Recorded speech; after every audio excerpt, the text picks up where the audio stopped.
예, 우리 2020년 새해가 밝았습니다. 우리 한번 서로 새해 인사 한번 나눴으면 좋겠습니다.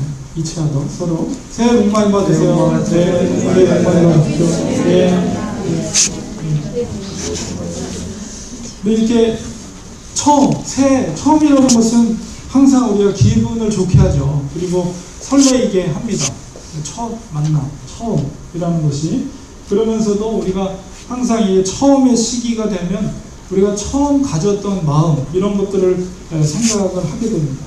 우리가 교회를 생각할 때도 그렇습니다. 이제 렌추 한인교회가 설립된 지 이제 3년째가 되거든요. 이제 11월이 돼야지 만 3년이 되는데 2년이 넘어서 이제 3년차가 되었어요. 그래서 저도 이 교회가 처음 시작했을 때 그 마음을 다시 한번 이렇게 10년이 되면 생각을 하게 되는데요. 목회자가 갖는 마음이 뭐가 있겠습니까? 정말 하나님께서 기뻐하는 교회가 되자, 그런 생각, 그리고 복음을 전하는 교회가 되자, 이런 생각을 갖게 됩니다. 그러면서 결국은 귀결되는 것은 바로 성경에서 말하고 있는 교회의 모습이 뭐냐, 그 성경에서 우리에게 요구하는 교회의 모습으로 돌아가고 그 말씀대로 우리가 교회를 세워나갑니다. 이것으로 이제 교회가, 저는 이제 귀결이 되고요. 그래서 이제 성경 속에서 보여지는 과연 교회가 무엇인가, 이런 것을 생각하면 오늘 본문 속에서 우리 사도행전에 기록한 말씀을 보았는데요. 결국 오늘 읽었던 본문의 내용이 교회의 원형, 프로토타입이라고 할 때 교회의 오리지널, 처음의 모습, 그거예요. 그래서 모든 이 지구상에 있는 로컬 교회들이 닮고자 하는 성경적인 교회의 모습이 이 초대교회의 모습이라고 할 수가 있습니다. 그래서 오늘은 이 사도행전에 있는 초대교회의 모습을 다시 한번 살펴보면서 우리 교회가 처음 가졌던 마음, 성경적인 교회의 모습으로 회복하자라는 생각을 가지려고 합니다. 이 초대교회 모습을 우리가 보면 오늘 로컬 처치가 갖고 있는 교회에 닮아야 될 원형이라고 할 수가 있죠. 그런데 이 초대교회를 똑같이 구현할 수 없어요. 지금 시대. 왜 그러냐면 시대와 상황이 다르기 때문에 그렇습니다. 우리가 닮아가려고 한다면 그것은 초대교회의 원리를 우리가 찾아보고 그 원리를 닮아가야 되겠죠. 그리고 이 시대와 상황에 맞게 우리 교회가 세워가는 작업들을 우리가 해야 됩니다. 초대교회 모습 속에서, 특별히 오늘 읽은 본문 속에서 저는 5가지의 교회가 존재하는 목적을 제가 찾아볼 수가 있습니다. 여기 그림 앞에 나와 있는 그림은 물론 영화의 한 장면 혹은 상상에서 어떤 화가가 그린 장면인데요. 얼마나 이 장면을 보면 감격적인지 몰라요. 왜냐하면 이게 교회의 시작이거든요. 이게 교회가 처음 시작한 모습이에요. 그러니까 절대 화려하지 않습니다. 아주 작은 다락방에서 시작한 이 모습이 오늘날, 사실 이 렌추 커뮤니티 교회도 얼마나 미국 교회가 큽니까? 사실은 이 처음 모습과 많이 다르죠. 물론 시대가 많이 바뀌었지만, 그러나 우리가 처음에 가졌던 이 교회의 모습으로 우리는 돌아가야 된다는 생각을 늘 갖게 됩니다. 그래서 이 교회가 존재하는 목적 5가지를 살펴보겠습니다. 먼저 첫 번째는 뭐냐면 41절에 보면 그 말을 받은 사람들은 이렇게 되어 있습니다. 그 말을 받은 사람들, 우리가 읽었던 본문 바로 앞에 있는 말씀인데, 첫째 목적은 바로 전도와 선교입니다. 오늘 본문에 읽었던 본문의 내용은 어떤 상황이냐면 성령의 임재 사건 가운데 예루살렘의 안식일을 맞아서 이스라엘 사람들이 디아스포라, 딱 여러 지역으로 디아스포라 흩어져 있는 사람들이 이제 절기를 맞아서 이제 고향으로, 이스라엘로, 예루살렘으로 돌아오는, 그래서 예루살렘에 많은 각국에서 찾아온 유대인들이 모여 있었는데, 그 마가의 다락방에 일어났던 성령의 임재 사건을 보고 사람들이 놀란 거예요. 그때 이제 베드로가 설교를 하죠. 그 설교를 마치고 나서 일어난 현상이 오늘 본문의 내용이거든요. 그래서 그 말을 받은 사람들은, 여기서 그 말은 베드로가 선포한 메시지예요. 그 메시지를 받은 사람들, 결국 사도 베드로가 복음을 전한 거죠. 예수 그리스도를 준 거예요. 그때 그 사람들이 어찌할꼬 하면서 그때 이제 통회하며 자복하는 역사들이 일어나게 됩니다. 바로 교회의 첫째 목적은 복음을 전하는, 전도하고 선교하는 것입니다. 그러할 때 이날의 신도의 수가 3,000여 더하는 놀라운 역사가 일어나게 되는데요. 이렇게 복음이 전파되는 일이 교회가 해야 될 일입니다. 바로 복음이 선포될 때 죽음의 길로 가고 있는 사람들이 생명의 길로 빛을 발견하게 되는 것이죠. 그래서 그 현상이 그동안의 잘못된 죄를 회개하는 역사가 일어나고 복음으로 돌아오는 역사들, 회개하는 생명의 길을 인도하는 역사들이 일어납니다. 교회가 해야 될, 교회가 존재하는, 이 지상에 존재하는 목적이 바로 그거예요. 복음을 전함으로 갈 바를 알지 못하는 자들, 죽음의 길로 가는 자들에게 생명의 빛을, 예수 그리스도의 빛을 비춰서 그들이 생명의 길로 돌아올 수 있게 하는 그 역할을 하는 것이 교회입니다. 그렇기 때문에 교회는 이 목적을 이루기 위해서 로컬 처치죠. 지역교회에 있는 로컬 처치들은 바로 사람들을 만나러 가야 돼요. 절대로 가만히 있으면 안 돼요.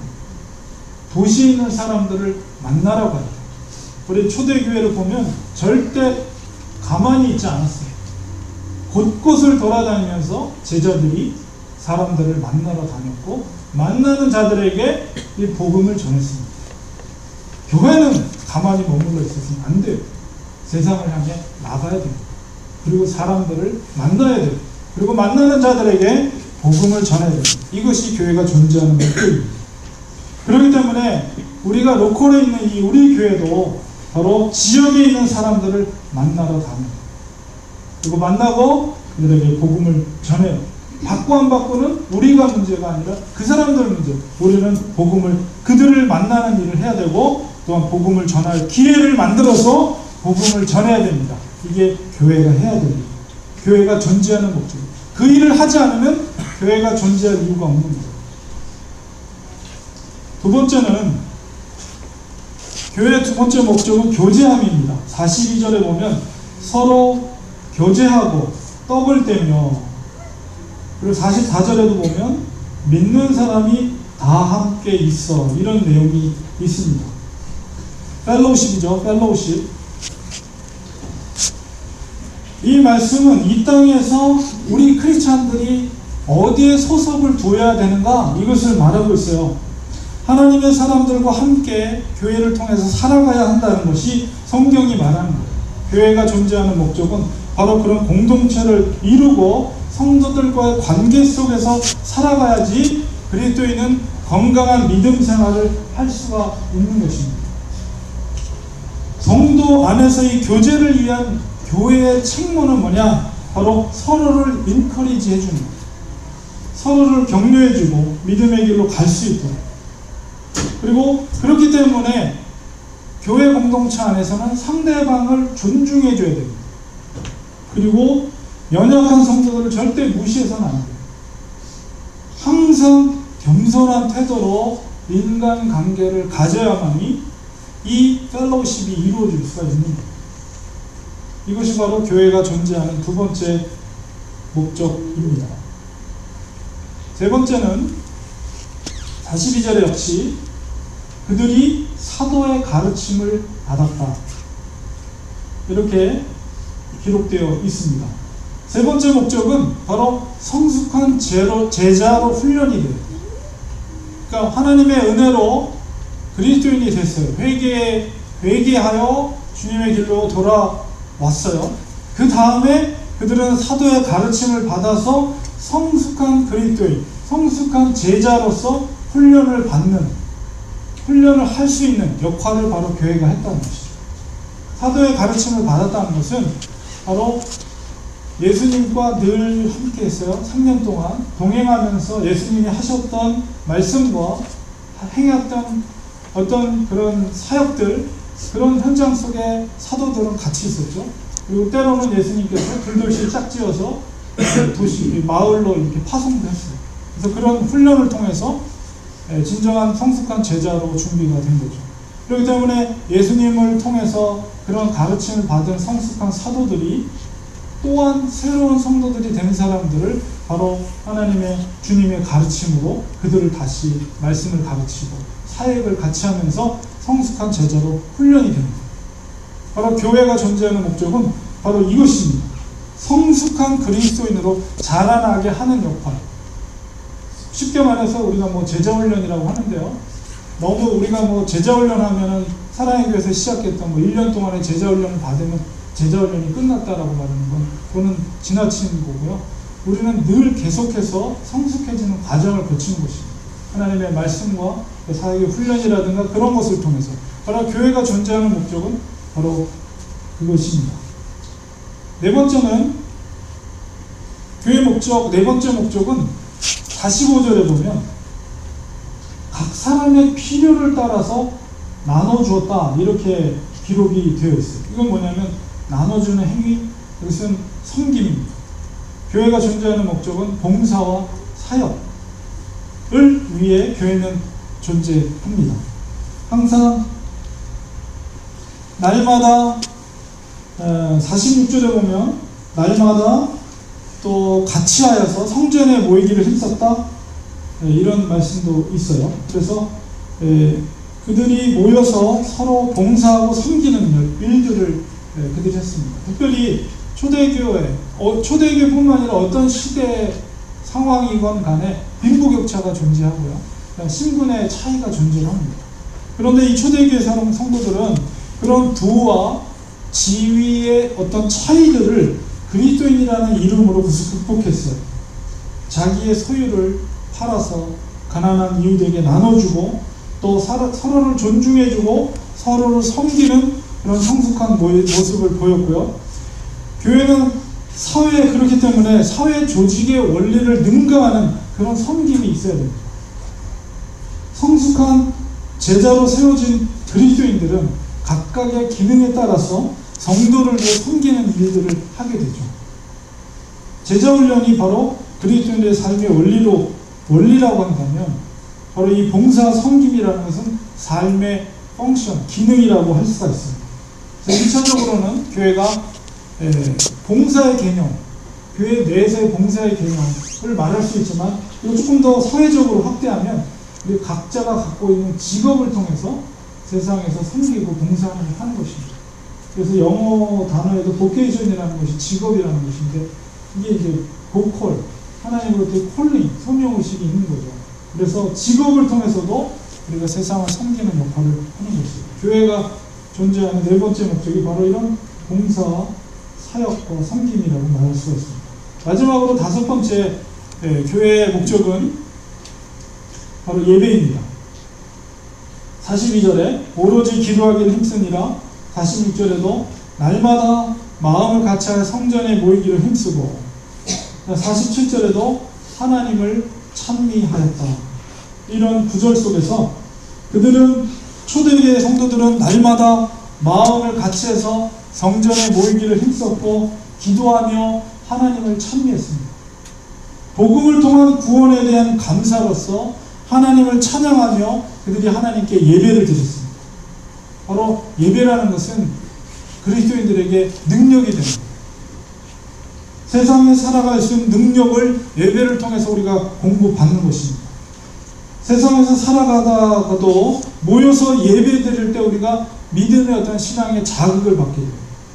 영적으로 게을러 있거나 지쳐 있을 때 예배를 통해서 우리가 새로운 각성을 하게 됩니다. 내가 이러면 안 되지.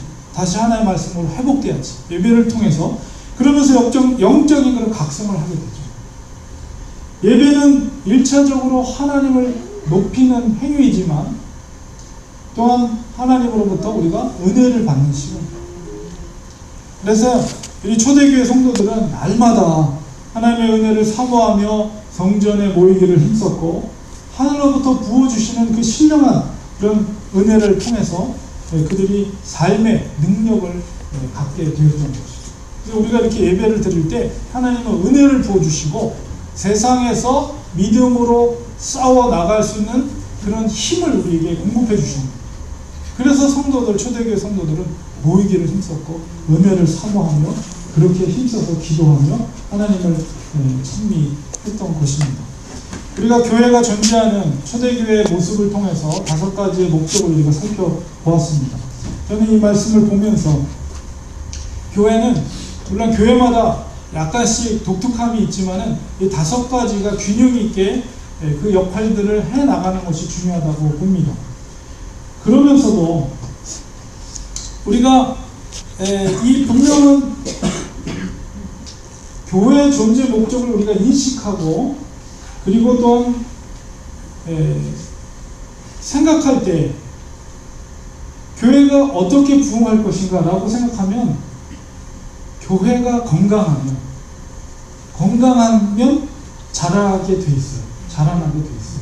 그렇기 때문에 그런 관점을 생각할 때 우리가 교회 부흥이나 교회 성장을 생각하면 바로 우리 교회 안에 교회가 존재하는 목적을 인식하면서 우리의 성장을 가로막고 있는 건강하지 못한 요소들이 무엇인가를 우리가 잘 면밀하게 우리 자신을 살펴볼 필요가 있습니다.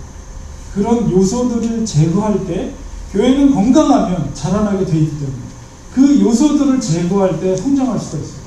개인의 신앙도 마찬가지입니다. 우리의 개인의 신앙이 말씀 앞에 비춰봤을 때 과연 그런 성장을 가로막고 있는 요소들이 무엇인가, 부정적인 요소들이 무엇인가를 인식하고 그것을 과감하게 그것을 결단하고 그것을 제거할 때 나의 믿음이 건강하게 성장할 수가 있는 거죠. 이런 관점으로 교회 성장을 생각하고 교회 부흥을 우리가 생각할 필요가 있어요. 그래서 우리 교회 모습 속에서 과연 우리의 교회 성장, 건강하지 못하게 하는 요소들이 무엇인가를 우리가 분별해내고 그것을 수정하거나 혹은 결단해서 제거해야 될 부분들은 제거하고 교회 공동체뿐만 아니라 개인도 마찬가지입니다. 그런 작업들을 해나갈 때 그 교회가 건강성을 유지하고 성장하게 되어 있는 것이죠. 우리는 항상 하나님께서 교회를 통해서 일하신다는 것을 생각해야 됩니다. 오늘날 세상 속에서 많은 지탄을 교회가 받고 있지만 여전히 하나님의 희망과 소망은 교회를 통해서 이루어집니다. 그렇기 때문에 우리는 이 교회의 본질을 늘 명심하고 있어야 됩니다. 초대교회의 모습을 보면서 저는 이런 생각을 했습니다. 초대교회는 왕성한 부흥의 그 원동력은 도대체 무엇인가? 이런 것을 생각해 볼 때 정말 얼마나 폭발적으로 성장했습니까? 베드로가 마가다방에서 모였을 때 120명이었어요. 근데 말씀을 선포했을 때 거기에 있던 많은 유대인들이 회개하면서 엄청 3,000명이나 되는 사람들이 회개하고 주께로 돌아오죠. 나중에 5,000명. 이렇게 엄청난 폭발적인 성장할 수 있는 원동력이 도대체 무엇인가라고 했을 때 그것은 바로 성령의 임재, 성령의 기름 부음을 받았기 때문입니다. 성령의 능력, 이것은 제자들의 제자들이 담대하게 복음을 전할 수 있었던 것은 바로 성령의 임재를 체험했기 때문에 그렇습니다. 성령의 능력은 더 이상 세상의 권력을 두려워하지 않습니다. 베드로가 변화됐어요. 예수님을 배신하고 도망갔던 제자들이 완전히 새로운 사람으로 변화됐습니다. 성령의 임재를 체험합니다.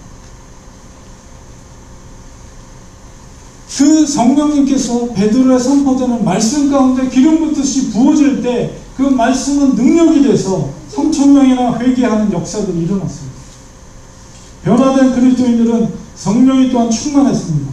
성령의 뜨거움 가운데 그들은 성전에 모이기를 힘썼고 그들의 재산을 교회에 바쳐서 교회 공동체 안에 가난한 사람들에게 나눠주는 것을 자발적으로 했어요. 억지로가 아니라 기쁜 마음으로. 복음이 확장되는 거에 목숨을 바친 거예요. 성령님은 그들의 삶의 목적을 완전히 변화시킨 것입니다. 무엇이 인생에 있어서 중요한 것인지 삶의 목적이 완전히 달라졌습니다. 초대교회 성도들, 하나님이 복음에 전파되는 일에 모든 것을 헌신해도 아깝지 않은 마음으로 변화된 것입니다. 그런 그리스도인들의 삶의 변화는 다른 사람들에게 영향력을 끼칠 수밖에 없죠. 교회 공동체에서 일어나는 일들이 그 당시 사회 속에서는 너무나도 엄청난 일들이었습니다. 높은 신분에 있는 사람들이 가난한 이웃을 섬기고, 돈이 많은 사람들이 자기의 재산을 팔아서 가난한 이웃을 돌보고, 이런 일들이 교회 공동체 안에서 비일비재하게 일어났어요. 바울의 멘토였던 바나바도 자기가 물려받은 땅을 전부 팔아서 교회 공동체에 다 바쳤습니다. 복음을 전하는 일을 위해서. 초대의 교회에서는 그렇게 하는 것이 그냥 미덕이었어요. 당연한 거로 생각했어요.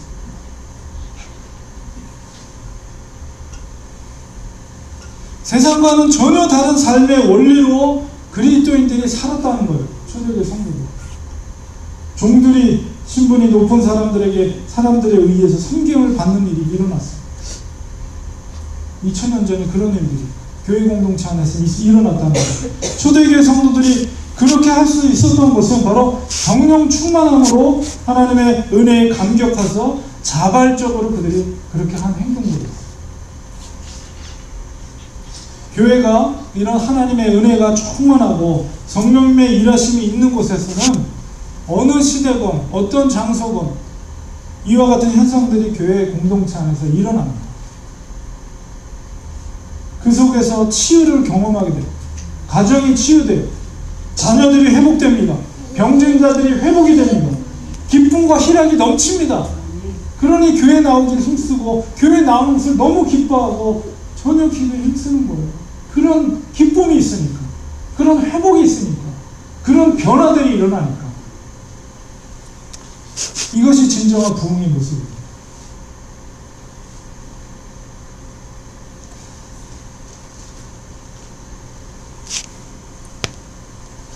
결론을 맺겠습니다. 교회의 부흥은 하나님께서 하시는 거예요. 47절 후반부에 보면 주께서 구원받는 사람을 날마다 더하게 하십니다. 주체가 바로 주님이에요. 주님. 하나님의 선교라고 그러죠. 선교와 전도는 교회가 하는 것이 아닙니다. 하나님께서 하시는 거예요. 사도들이 하는 게 아니에요. 베드로나 바울이 한 것이 아닙니다. 하나님께서 하신 것입니다. 교회 부흥도 우리가 하는 것이 아니에요. 하나님께서 하시는 거예요. 이 사실을 우리는 잊어서는 안 됩니다. 교회의 머리는 그리스도 되십니다. 그러나 다만 하나님은 이 지상에 교회를 통해서 일을 하십니다. 우리가 성경의 가르침대로 기뻐하시는 교회로 세워질 때 하나님은 그런 교회를 통해서 일을 하세요.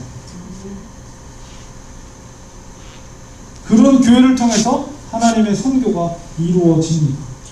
여러분 생각해 보세요. 만약에 이 테미큘라 미레타 지역에 하나님의 선교를 위해서 목숨을 건 사람 한 10명이, 딱 10명만 존재한다고 생각해 보세요.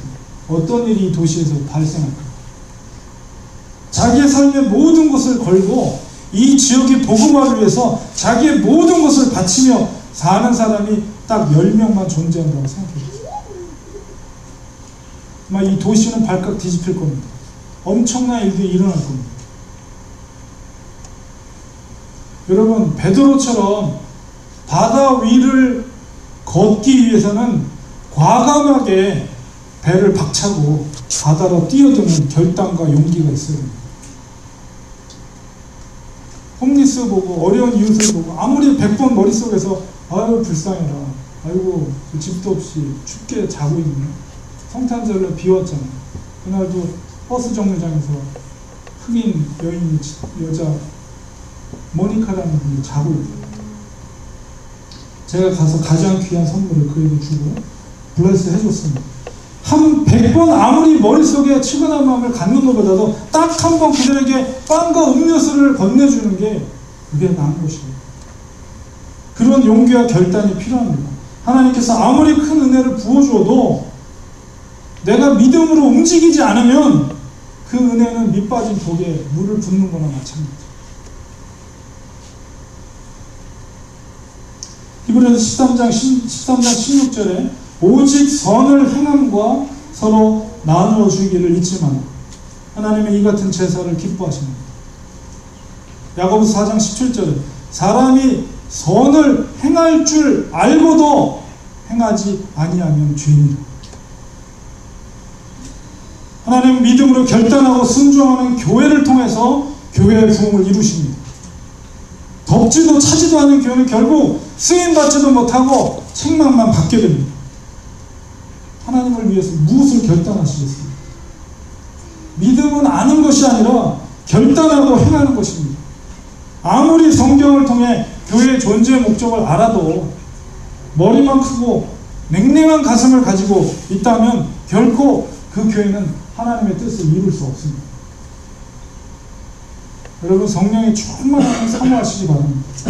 성령께서 우리에게 하시는 음성에 우리는 귀 기울여야 합니다. 성령 충만함으로 우리의 가슴이 불같이 타올라야 돼요. 성령이 충만할 때 우리는 결단할 수가 있습니다. 행동할 수가 있습니다.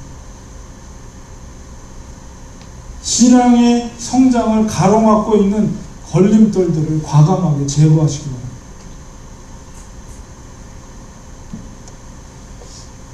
우리가 그것을 제거할 때, 결단하고 그것을 가로막고 있는 것을 담대하게 칼로 내리칠 때, 그러는 사람이 바로 세상 앞에 당당하게 하나님의 사랑의 계심을 나타낼 수 있는 사람입니다. 성령의 능력으로 결단하고 교회의 성장을 방해하고는 요소들을 과감하게 제거함으로써 건강한 믿음의 사람으로, 또한 건강한 교회로 우리가 변화될 수가 있는 것입니다. 하나님의 성경은 지금도 하나님의 사람들, 순종하는, 결단하는 그런 교회들을 통해서 지금도 복음은 확장되어 나가고 있습니다. 마지막 돌아도 한 영혼이 돌아오면 주님은 다시 오실 것입니다. 그때는 더 이상 우리가 전도할 일이 없습니다. 그때까지 우리는 복음을 순종하고 교회가 감당해야 될 이 일들을 결단하고 순종해 나가야 합니다. 우리가 어떤 교회가 되야 될 것이다. 이 지상에는 많은 로컬 교회들이 있습니다. 그러나 사람이 평가하는 교회를 기준으로 바라봐서는 하나님의 시선으로 바라보는 교회의 평가. 우리도 일곱 교회처럼, 계시록의 일곱 교회처럼 하나님 앞에 평가받을 날이 옵니다. 그때를 두려움으로, 우리는 항상 마음에 두렵고 떨림으로 믿음을 지켜나가야 돼요. 하나님이 이 교회를 세운 목적은 이 지역을 영적으로 하나님의 나라로 다스리도록 하나님이 주님의 핏값을 주고 이 땅에, 이곳에 렌초하는 교회를 세우셨어요.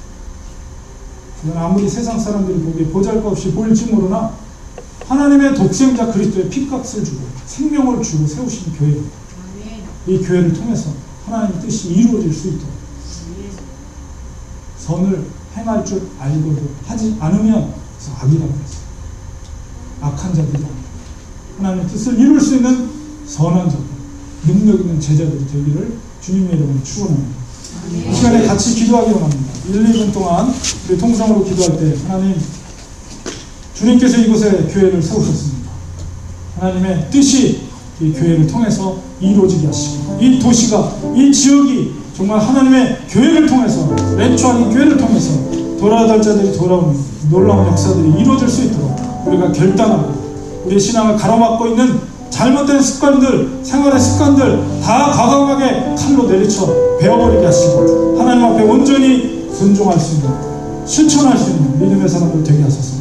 같이 한번 2, 3분 동안 통성으로 기도하겠습니다. 기도합니다. 하나님 아버지와 주님 도와주시옵소서. 주님께서 이 땅에 주님의 몸된 교회를 세워주셨습니다. 아버지의 뜻을 이루기 위해서 주님이 세워주셨습니다. 하나님, 우리가 나태하고 게을러 있습니다. 세상의 눈을 빼앗기고 우리의 관심을 빼앗기고 우리가 게을르게 믿음 생활하고 있다면 아버지, 우리를 돌이키게 하소서. 회개하게 하소서. 하나님 말씀으로 칼을 들어서 우리의 환문을 도려내 주시고, 아버지, 다시 한번 주님이 이 땅 교회를 세우시고 주님의 사람들을 부르시는 목적을 다시 한번 인식하며 주님 앞에 바로 설 수 있는 저희들이 될 수 있도록 도와주시옵소서. 하나님, 이 지역이 아버지와 미리테아 텔레비카 지역이 아버지 우리 교회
저희들에게 성령의 충만함을 주시옵소서.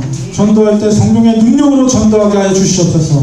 교회 성도들 섬길 때도 성령의 능력으로 섬기게 하여 주시옵소서. 가정에서도 또 일하는 곳에서도 성령의 충만함으로 살아가게 하여 주시옵소서. 교회 공동체 안에서 성령의 기름 부어주셔서 우리 렌추아닌 교회가 정말 건강한 교회가 되게 하시고 부흥하는 교회가 되게 도와주시옵소서. 하나님의 나라를 위해서 귀하게 쓰임받을 수 있는 렌추아닌 교회가 될 수 있도록 도와주시옵소서. 예수님의 이름으로 기도합니다. 아멘.